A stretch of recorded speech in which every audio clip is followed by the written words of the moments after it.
what's this whole big thing all about?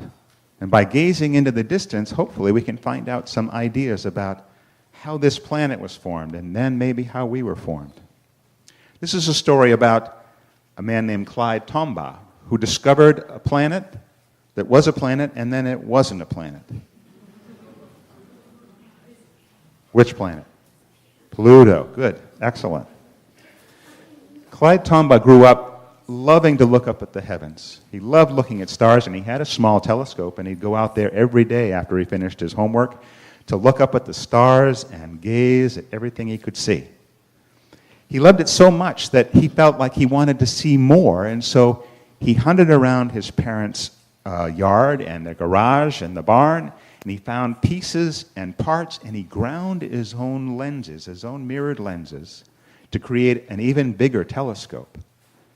And with this, he looked up and he could see so much more detail than he'd ever seen before. He drew pictures of what he'd seen, and he sent it off to an observatory to show them what he could see. He drew pictures of the planets and some of the galaxies. And they were so impressed with his pictures that they actually hired him as a young man to work for them. And so he got excited about this. There was another scientist, another astronomer, whose name was Percival Lowell. What a great name, Percival Lowell. Percival Lowell believed there was another planet out beyond Jupiter and beyond all the planets. And so he sort of put our friend to work trying to find that planet out there. And so he looked, and finally when he was 24 years old, using a much bigger telescope, he saw this body out beyond the existing planets. And there was all sorts of great hoopla. We found another planet. And that's great. Everybody was very excited. Clyde Tombaugh was so interested in learning more and more that he kept going. He went to school, he studied astronomy, he became a wonderful scientist and astronomer. In fact, he and his wife, because they were they so appreciated the search for truth and meaning, that they themselves started a Unitarian Universalist church in New Mexico, where they lived. Well, Clyde lived to be old and was much appreciated in the astronomy world, the people who looked into the stars. But after he passed away, people started to look again at the planets and try and decide what was a planet and what wasn't a planet.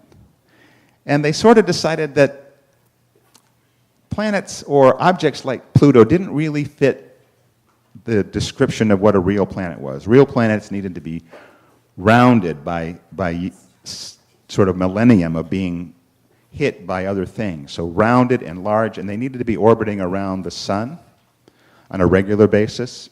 And Pluto and all these other bigger objects out there didn't sort of match that description. So finally, scientists said, well, we thought Pluto was a planet, but now we don't. Yes, Henry. Pluto, even though he's not a planet, he does orbit around the sun. That is true. Thank you, Henry. I stand corrected.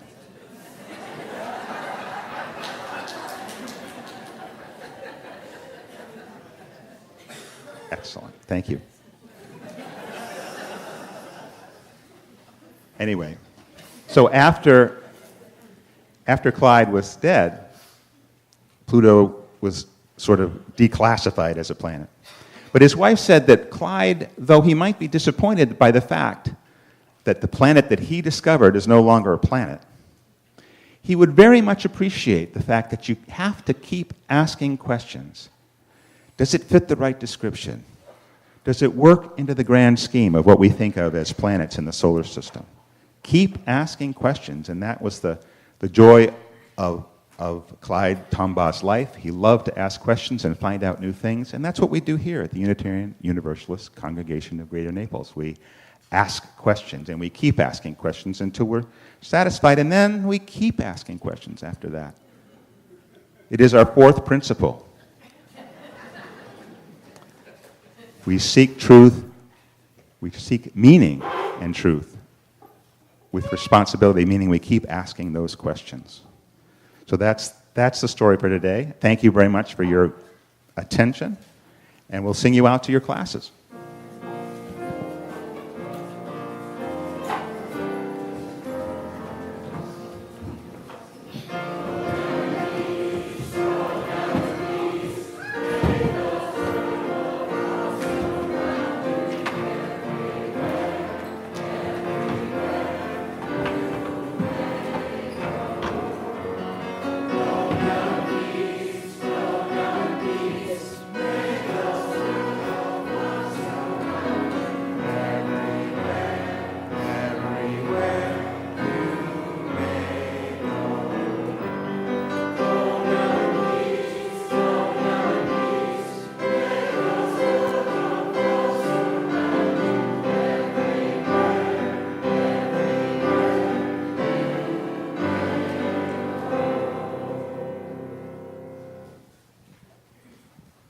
are wonderful. This is a time when we can share with one another the joys and the sorrows that we carry each and every day in our hearts.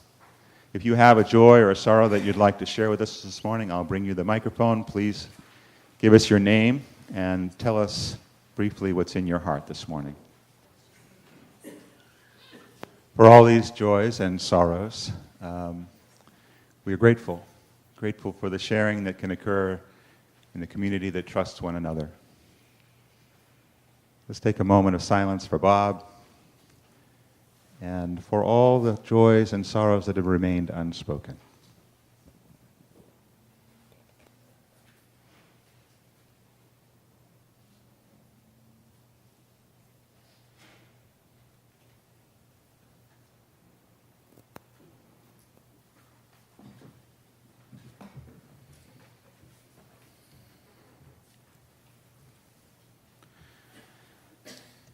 Let's remain seated as we sing ourselves into a spirit of meditation. Open your hymnals to number 413. We have a few voices in the sanctuary who have practiced this. 398, sorry. And remain seated and join in singing, "To See the World."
Spirit of life, the earth has spun on its axis 7 times since we last gathered in this beautiful space. Political races have been won and lost. War and diseases to continue to ravage part of the world. And here in our own small corner of the globe, we have lost one of our own. May our thoughts and prayers be with the Ritter family this week and into the future. How we make sense of all this is the work of our faith. Whether we find grounding in a God of our own understanding or a trust in human resilience and love, we seek an overarching narrative that binds us to something greater than ourselves. We need to know that there are others seeking, yearning for that union, and we take both solace and strength when we can connect on deeper and deeper levels. Let us pursue this work in love, for being gentle with ourselves and others. This is the most important thing that we can do to build a better world. Let's enjoy a moment of silence together.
Responsive reading this morning is number 470 in your hymnals.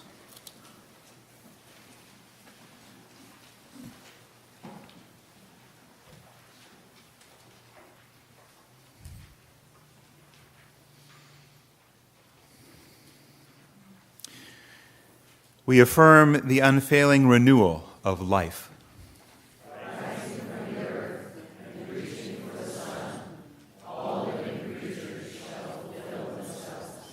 We affirm the steady growth of human companionship.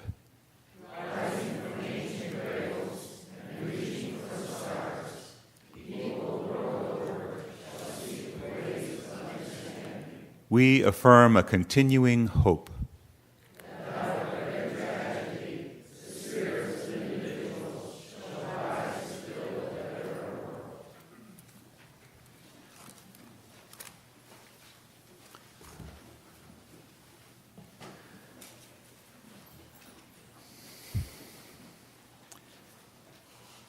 The morning's offering will be gratefully received. I hope that you will take into consideration this time we share together on Sunday mornings, the time we share during our social activities and our committee work, the time that we spend as a community, and think about how important that is in your life. The morning's offering.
The reading this morning is from Bertrand Russell and from A Free Man's Worship, published in 1903.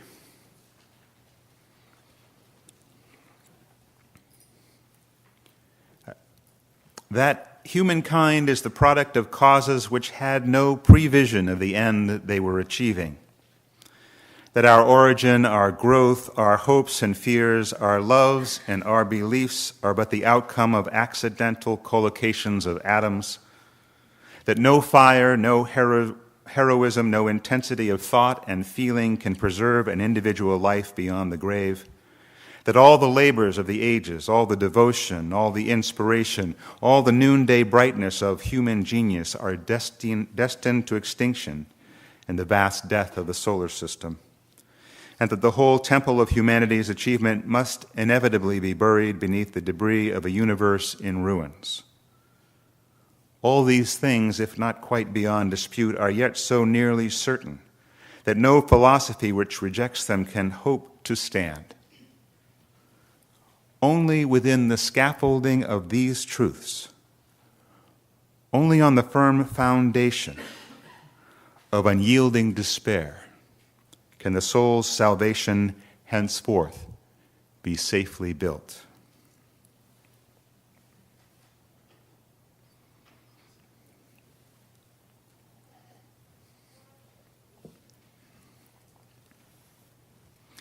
In New England, as I'm sure is true in other northern parts of the country, the construction of any edifice that a builder would hope to have last requires that you start by digging down, ideally until you reach bedrock or hardpan at least.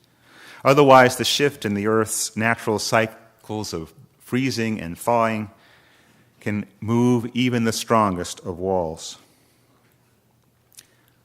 This, I think, is an appropriate metaphor for the building of a theology or a philosophy of life.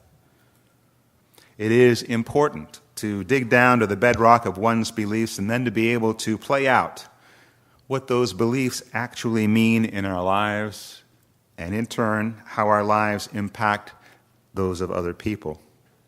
In other words, if I truly think or believe X, what does that call me to do? The reading from Bertrand Russell makes it clear that those who are true atheists have to face a pretty harsh reality before they can start to somehow construct a meaning and a purpose for their own existence. As my former supervisor and now colleague, the Reverend Howard Dana, writes, "To be an atheist in 2014 is to know firsthand how horrific the world is and to be personally responsible for changing it." This can be scary stuff. In an article entitled "Amateur Atheists in the Christian Century," theologian John F. Hott puts it this way: "You have to adopt the tragic heroism of a Sisyphus, or realize that true freedom is in the absence of God means that you are the creator of the values you live by. Don't you realize," he asks, "that this will be an intolerable burden from which most people will seek an escape?" Here we begin to get to the crux of the question: is atheism a dirty word? Most people cannot accept the burden that Hott is talking about. Whether they intellectualize it or not, for many the absence of God is too scary an idea to take seriously. If you're going to be an atheist, Hott writes, the most rugged version of godlessness demands complete consistency. Go all the way and think the business of atheism through to the bitter end. This means that before you get too comfortable with the godless world you long for, you will be required by the logic of any consistent skepticism to pass through the disorienting wilderness of nihilism. Do you have the courage to do that? It might just be that the fear of atheism, for that's what I think we're talking about, comes from the feeling on the part of those who hold the belief in God that human beings left to their own devices in a godless world would devolve into a moral, less Lord of the Flies kind of dystopia. You might find that understandable if you look at the world today. True believers must feel like they don't have enough fingers to plug all the holes they see in the dike. A few years ago, here in Naples, the city council voted to renew the permit for a religious organization to meet on public land despite the protests of the Freedom from Religion Foundation. One of the city councilmen expressed a popular sentiment in saying he was fed up with the godless heathens that are around.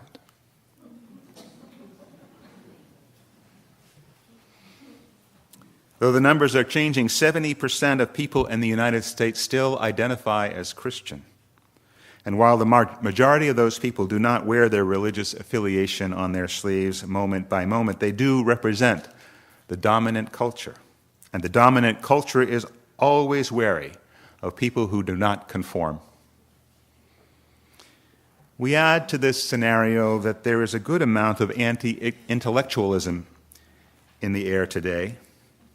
Atheism and intellectualism are often lumped together, not unreasonably, and to a certain degree we've come to the point where there are very public voices that represent an anti-intellectual stance. Susan Jacoby, in her book, The Age of American Unreason, talks about two forces that have led us to the unfortunate state of affairs we find ourselves in. The first is the pervasiveness of mindless television that contributes to what she describes as the spread of invincible ignorance throughout the public square. And second, and more critical to her argument, that fundamentalist religion produces willed ignorance. Here she focuses directly on creationism and on the religious resistance to scientific arguments about evolution. As one small example, let me remind you of the story of second grader Olivia McConnell. Last year, when Olivia and her classmates were learning about their state's official symbols, she noticed that while South Carolina had symbols like a state flower and a state bird, even that boiled peanuts were the state official snack food, there wasn't a state fossil. So Olivia nominated the Columbian mammoth. Teeth from this wonderful creature were dug up by slaves on a local plantation in 1725 and were among the first remains of ancient species ever discovered in North America. 43 other states already have various dinosaurs, trilobites, primitive whales, and even petrified wood as state symbols. The mammoth seemed like a no-brainer to Olivia. Fossils tell us about our past, she wrote. As one article about this situation suggested, it turns out that fossils can tell us something about the present, too.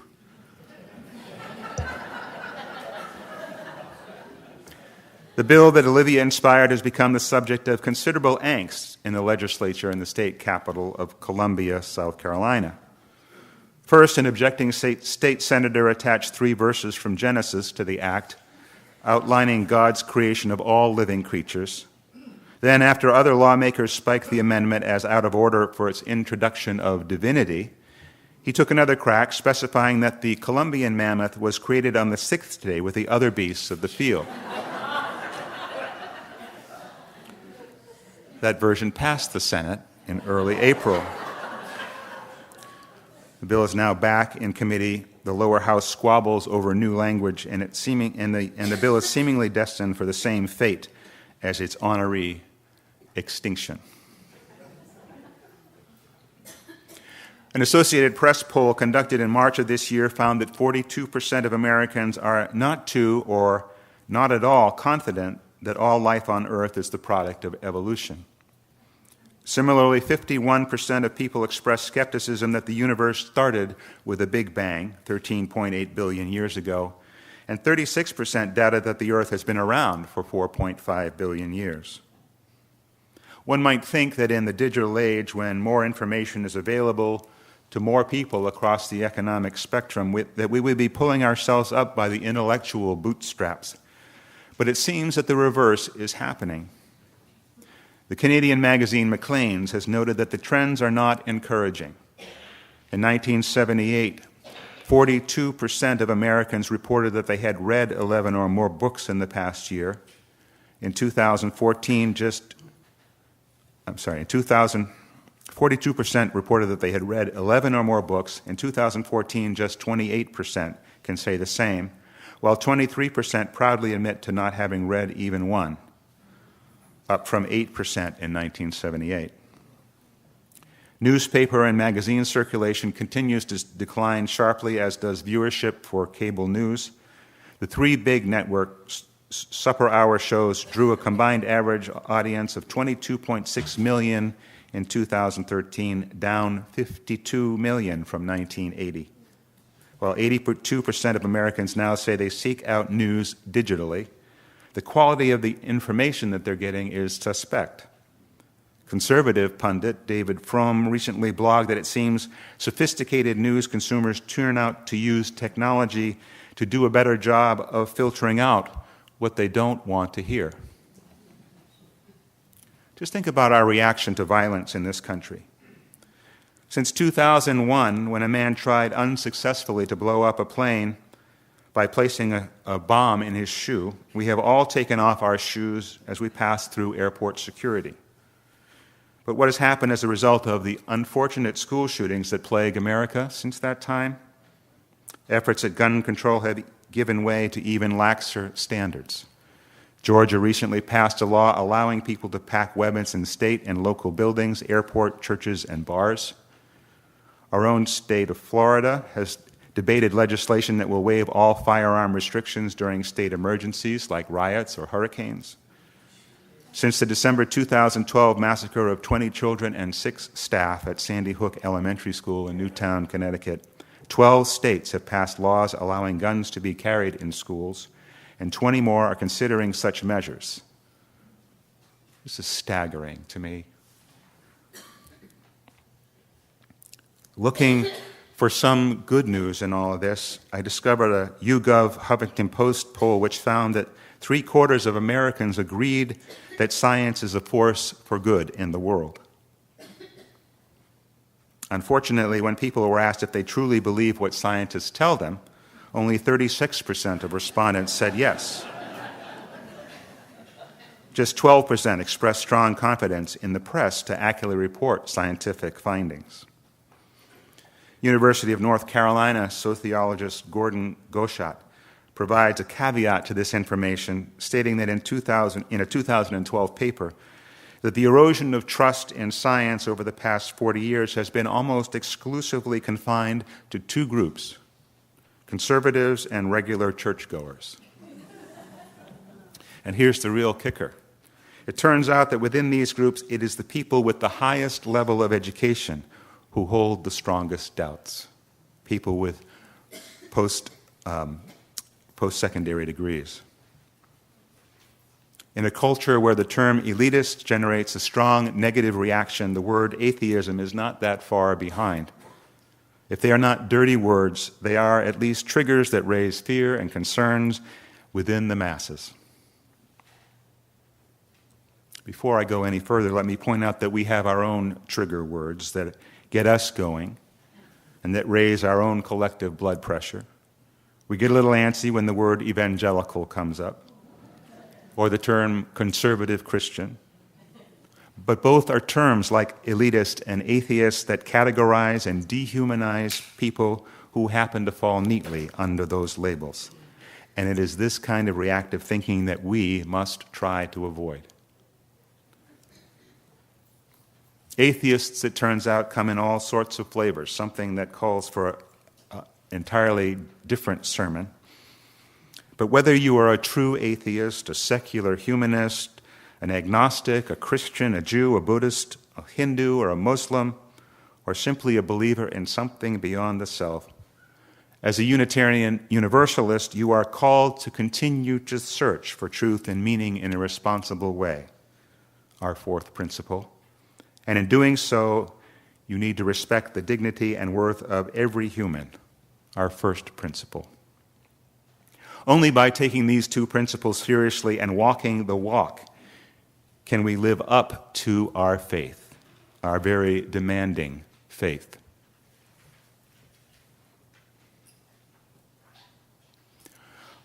Author Herb Silverman tells the story of a Jewish atheist who hears that the best school in town happens to be Catholic. And so that's where he enrolls his son.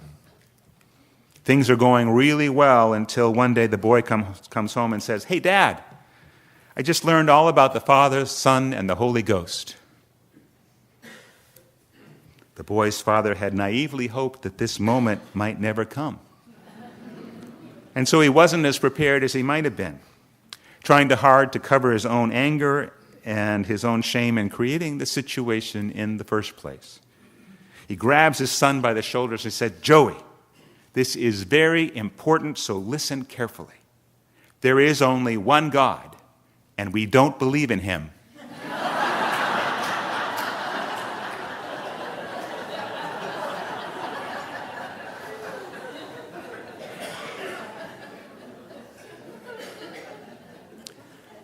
I tell this story to highlight two things. The first is that we don't often think through things as carefully or as deeply as we could or should.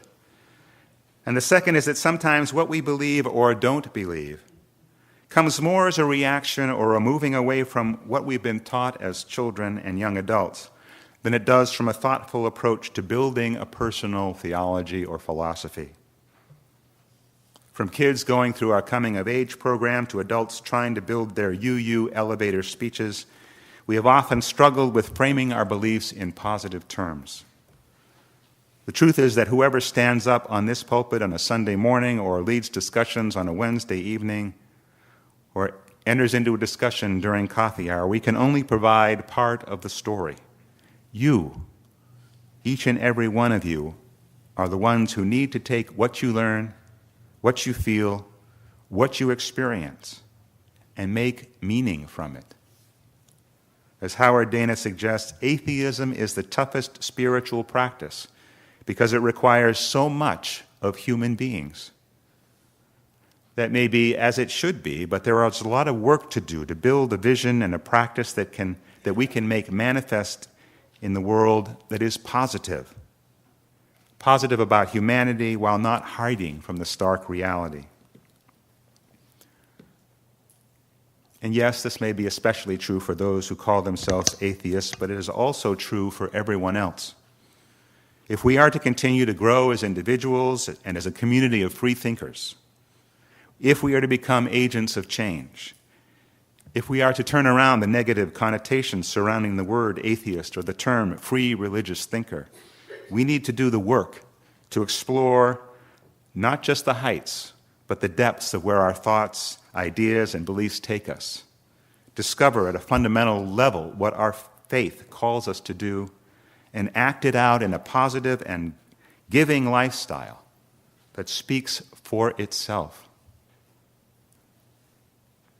Let me close with a quote from Howard Zinn, author of A People's History of the United States. What we choose to emphasize in this complex history will determine our lives. If we see only the worst, it destroys our capacity to do something. If we remember those times and places, and there are so many, where people have behaved magnificently, this gives us the energy to act and at least the possibility of sending this spinning top of a world in a different direction. And if we do act, in however small a way, we don't have to wait for some grand utopian future. The future is an infinite succession of presents. And to live now as we think human beings should live, in defiance of all that is bad around us, is itself a marvelous victory. So may it be.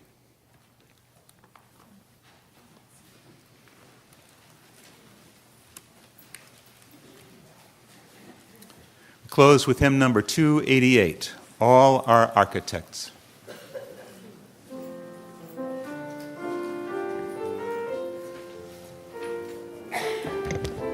Please rise in body or spirit.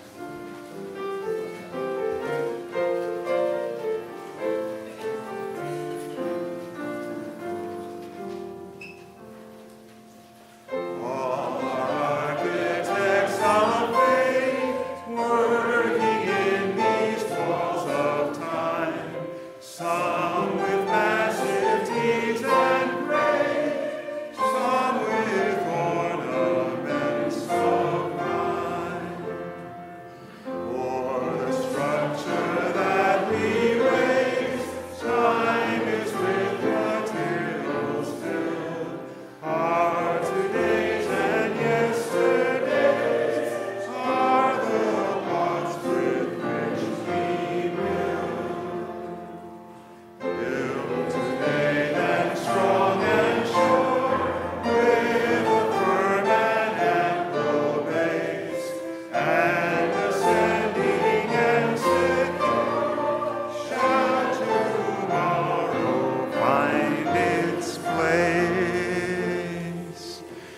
Go out into the world in peace. Have courage. Hold on to what is good. Return no person evil for evil. Strengthen the faint-hearted. Support the weak. Help the suffering. Honor all beings. Go in peace. And be seated for the postlude.